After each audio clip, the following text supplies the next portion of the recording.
ভিডিওটা ছিল রবিবার বিকালে। কি রুদ্রনীলের সঙ্গে দেখা করতে গেছিলাম? না না, এরকম কিছু ব্যাপার হয়নি। সেদিনকে ছিল এখানে রাম বিসর্জন, আর তার জন্যই আমি রেডি হয়ে নিচ্ছিলাম একদম দুপুর, কারণ রাম বেরোনোর কথা ছিল 4টের সময়। তো ওই জন্য তাড়াতাড়ি করে রেডি হচ্ছিলাম, কিন্তু সেদিনকে প্রচুর বৃষ্টি হচ্ছিল। প্রথমে ভেবেছিলাম যাওয়াই হবে না, তারপরে দেখলাম না, বৃষ্টিটা একটু থেমেছে, ভাবলাম এক চক্কর মেরেই আসি, একটু ঘুরে আসি, দেখলেও মনটা ভালো লাগবে। আর ছেলের খুব হনুমানজি করছিল, তো আমি বললাম চল তোকে আজকে হনুমানজিকেও দেখিয়ে নিয়ে আসবো। বড় হনুমানজি, মন্দিরে তো দেখিস অনেক ছোট ছোট, আর এটা অনেক বড় যাবে, দেখলেই তোর ভালো লাগবে, চল তাহলে যাই। তো সেই হিসেবে রেডি সেডি হওয়া আর কি, খুব বেশি কিন্তু সাজগোজ আমি করিনি, একদম হালকাই সেজেছিলাম। যেহেতু প্রচুর বৃষ্টি হচ্ছিল, ভেবেছিলাম এমনিই তো ভিজে স্নান করে যেতে হবে, তো যাই হোক, একটু কাজল আর একটু লিপস্টিক না পরে তো বাড়ি থেকে বেরোনোই যায় না।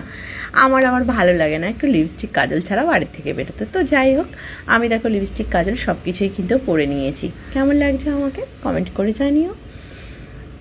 আর এই ড্রেসটা দেখছো তো, এই ড্রেসটা কিন্তু আমি ফ্লিপকার্ট থেকে নিয়েছি। কাপড়টা না খুব ভালো, জানো তো, একদম পিওর কটন। এটা আমার হাজব্যান্ড আমাকে গিফট করেছিল, আমি আগেও একবার পরেছিলাম চুড়িদারটাকে। তো দেখো, বেশ লাইট কালার, দেখতে কিন্তু বেশ সুন্দর। চুড়িদারটা পুরোই প্লেন, আর ওড়নাটা একটু একটু মানে ছাপা। তো দেখতে বেশ সুন্দর চুড়িদারটা, আমার তো ভীষণ ভালো লেগেছিলো, ওই জন্য নিয়েছিলাম। তোমাদের ভালো লাগলে লিঙ্কটা আমি দিয়ে দেবো। তারপরে দেখো, বেরোতেই বৃষ্টি, আর যেতে পারছি না, দাঁড়িয়ে পড়লাম একটা জায়গাতে, কারণ আর পুরো সোনা আছে, সোনা একটু কাশি কাশিও হচ্ছে। তো ভাবলাম যে বৃষ্টিতে ভিজলে আরোই কাশি হবে, কিন্তু কি আর করব বলো, বৃষ্টি তো থামার নামই নিচ্ছে না। দেখো বৃষ্টি চারিদিকে, মানে প্রচুর বৃষ্টি, আর সব থেকে বড় কথা, ছাতায় এত ছাতা হয়ে গেছে না, সেই ছাতার জলগুলো গায়ের মধ্যে এসে পড়ছে।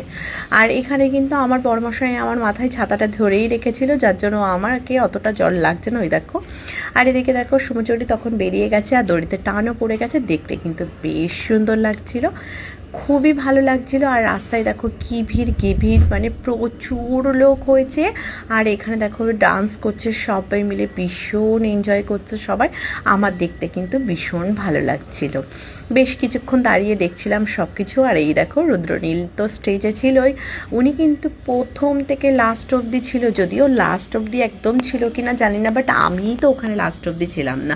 আর তারপরে দেখো একের পর এক সব কিছু যাচ্ছে, মানে যেরকম সাজানো গোছানো সব মিলিয়ে ব্যাপারটা একদম অসাধারণ ছিল, আমার তো ভীষণ ভালো লাগছিলো দেখতে। তো যাই হোক, বৃষ্টিতে আমি তার আগে অনেকটা ভিজে গেছি, তখন পুরো আমি ভিজে অবস্থায় আছি, আর এরকম একের পর এক সব সাজিয়ে গুছিয়ে নিয়ে যাচ্ছিল, দেখতে বেশ ভালোই লাগছিল। আর সোনাও কিন্তু বিরক্ত হচ্ছিল, সোনাও চুপটি করে দাঁড়িয়ে ওখানে সব কিছু দেখছিল।